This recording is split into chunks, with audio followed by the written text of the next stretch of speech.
All right, today the Personal Defense Network Training Tour has finished up a 2-day carbine class, combat-focused carbine. Obviously, we broke out our CMMG rifles here. We're at SlyTac Training Concepts. This is a closed facility used for professional training only. That doesn't mean that obviously people interested in home defense, like we had in this class with the rifles, or people interested in concealed carry can't come out here. It just means that it's not a public range, so you can't come out and just shoot randomly.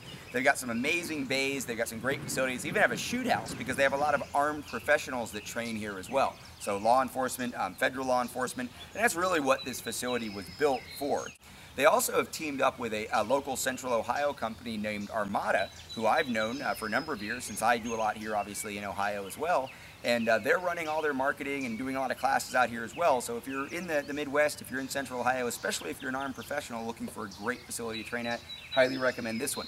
The class that we just finished up, it's our typical combat-focused carbine, but this class was a 2-day. Now normally on the tour, I'm only running 1-day rifle classes. I do have a few of the 2-day classes. I ran one in here in Ohio just a couple weeks ago before going over to the NRA convention, and then I ran this one. So having two back-to-back in close proximity was really awesome.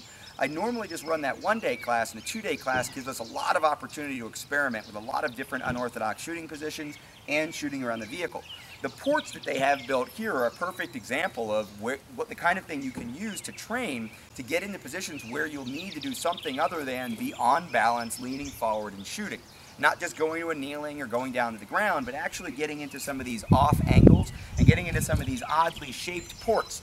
Now, let's be understanding of why we're doing this. We're not doing this in case we have to shoot through some oddly shaped port in a home defense situation. There's really 3 types of angles you could have to shoot around, and you need to know the offset of your rifle. You need to know the difference between where the optic line is and where the bore line is, and how to maneuver around different types of obstacles. Those 3 types of obstacles that you could face are going to be vertical, like the sides here, or the side of this port, horizontal, like here and here, or diagonal. And if you have some awkwardly shaped obstacles you have to shoot around, then you need to remember that you can't just clear the muzzle or the optic, you have to clear both the muzzle and the optic. So moving around obstacles, we use the car, we go under the car, we open the windows, we go through the windows, we use the car as a brace, we do a lot of different things in this class.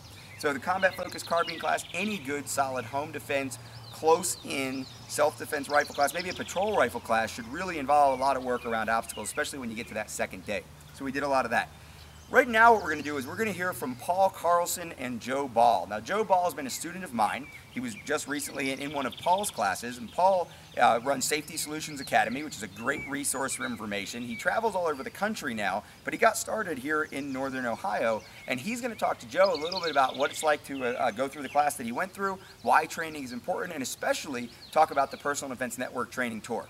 As for me, I'm off to Illinois. This is a great year in Illinois. Everybody's celebrating concealed carry being legal there now. Finally, the last state to have some provision for concealed carry permits. And I'm running 2 back-to-back combat-focused shooting pistol classes. I'm sure full of new CCW permit holders or people who are interested in getting their permit. You still have plenty of time to get involved in a Personal Defense Network training tour, of course, because Illinois is barely halfway across the U.S. I'm still in the Midwest. I'm heading west. Our other instructors are busy all over the place. Courses this month in New York, in California, in Texas. I know we have some courses going on in Florida, and of course right here in Ohio as well as my stops in Illinois and Minnesota coming up before the end of the month, and then I continue to head west. I think I'm also going to be in Wisconsin coming up pretty soon. So take a look at the tour, personaldefensenetwork.com. The complete schedule is there, and as always, free videos, free information, free articles coming to you every week, featured from a lot of our contributors. Check them out online. Hey folks, Paul Carlson from Safety Solutions Academy. I'm here today with Joe Ball of GunTeachers Institute over in Toledo, Ohio, and we just wrapped up a 2-day combat-focused shooting program as part of the Personal Defense Network Tour. Wanted to give you an opportunity to see what it is that Joe thinks about the combat-focused shooting program, about Safety Solutions Academy, and about the Personal Defense Network. Well, the 2-day combat-focused shooting course, number one, been one that I've been wanting to take a long time. I've followed the combat-focused shooting program and Rob Pincus for many years. Never had an opportunity to actually attend the class myself. So we decided to bring the combat-focused shooting class to our area. My number one goal for that was to bring it to my students or anybody else in the area that would be interested in having training like that. So I got the opportunity as well to go through the class and kind of see the concepts in action and actually learn them for myself. And I'll tell you, it's changed my mind about a lot of things, and also made me understand more what I've been hearing all these years and put it into actual content. I got the opportunity to train alongside some of my students, which is something that a lot of trainers I don't think do on a regular basis, but I got to jump right in the mix with them, get picked apart on a few things, and grow. And it was a certainly beneficial thing for me. It's important for them to not only learn new concepts, maybe also learn some of the things that I taught them were congruent with what's taught in the Combat Focused Shooting program already. That kind of solidified that information for them from another outlet. When I originally contacted Rob about setting up a class or classes up here, he originally, the original plan in my mind was to have Rob come up and teach the Combat Focused Shooting class.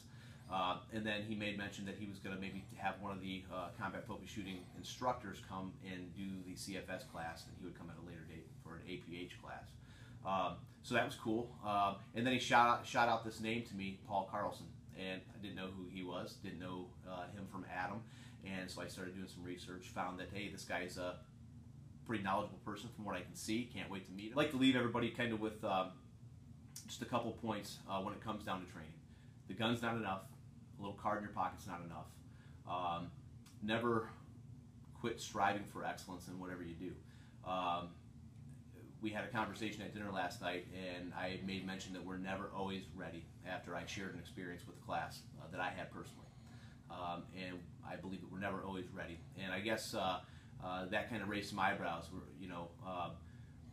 We want to make ourselves as ready as we can be. And through that, we have to get training. We have to gain knowledge. And training's not always just going and spending your money on training classes. Training can come from a lot of different avenues. Seek those out. Learn what those good avenues are, and apply them to yourself and make yourself better. Not only just in defensive shooting, but also in your life. And tune into what the Personal Defense Network's doing, what Rob Pincus and all the other contributors are doing. They're a wealth of knowledge. That's where I would tell you to get a lot of your knowledge. There's other avenues out there, but it certainly is a great resource for people. So pay attention to what they're doing, because I think it's certainly been beneficial for me. It's beneficial for my students, and I push them to go to that avenue.